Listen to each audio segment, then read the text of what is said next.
Hey everybody, it's Greg Mahochko from the Five Heart Podcast right here on coordination.com.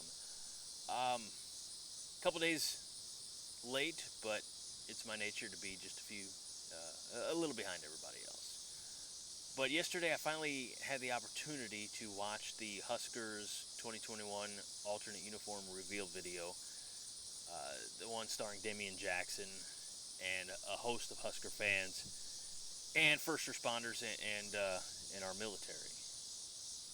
Going to be worn for the Buffalo game, which is, of course, next week, and oddly enough, is the 20th anniversary of 9/11. So and that's why I think Damian Jackson is the focal point, dare I say, at least from the Husker side of things, because of his very proud military background.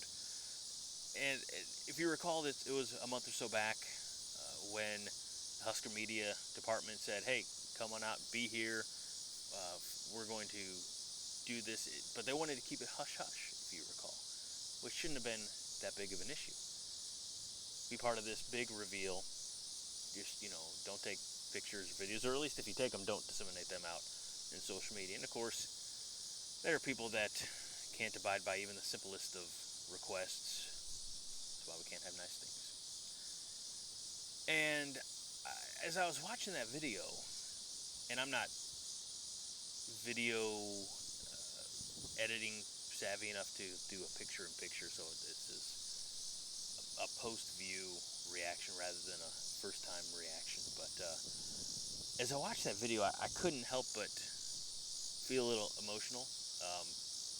And that was before they started with the tunnel walk of the Huskers' first game, 20 years ago after the attacks on 9/11. I've always had such respect for Damian Jackson. Talk about a five-heart guy. If there's one current Husker that I would want to have on as a special guest on the podcast, it's Damian Jackson. I want to hear more of his story from his own words. But seeing that that lonely walk, down the street, and then the I don't know if rush, but the chorus of fans that walk behind him, kind of in solitude and support, as he lines up ahead of the frontline workers that we've all been talking about for the last 18 months, especially it's always been police, firefighters, EMS, but and military, and of course there was the disabled veteran there in the video. But the last 18 months, the doctors and nurses have, I think, maybe finally gotten to, I don't know if respect is the right word, but they finally gotten some of that acknowledgement or recognition. I think especially for nurses, because doctors have always been like, oh, well, they're doctors. But nurses tend to be overlooked, and I say this is the husband of a now nurse practitioner, but she spent her time, in various departments in hospitals. But man, not to take anything away from doctors, they make the bigger decisions, but the nurses are the ones doing the work. So, but the video,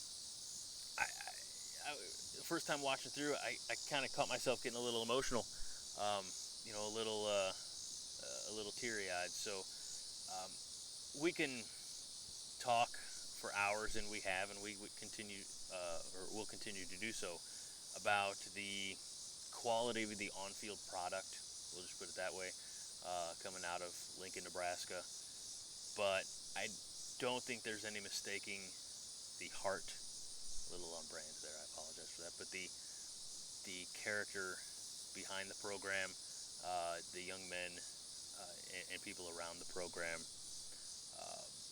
And not only is this, it feels like year 83 of the pandemic, but this is definitely the 20th anniversary coming up on it of the most grievous attacks on American soil. And as I reflect on that and realizing that there's been a longer time in my life since 9/11 than there was from 9/11 to when I was born, it's a difficult kind of thing to wrap my head around, because at times it still feels very fresh. Um, I don't know. I didn't have like a outline of things I wanted to say in this video, but I think while we continue to have our opinions on what's happening on the field with our beloved Huskers, um, I say this. I've said it for a few years now, and this is probably an unpopular sentiment, especially on a Huskers YouTube thing. But there's so much more than football, and so let's just take a step back and we don't have to be out for blood. Um, let's just be appreciative of the fact that if nothing else, we have fans in the stands and we have football on the field this year. We didn't have that last year. That's all I've got. New 5-part podcast comes out most every Friday mornings, so be checking that out. Subscribe wherever you find or appreciate podcasts. Go Big Red. God bless America.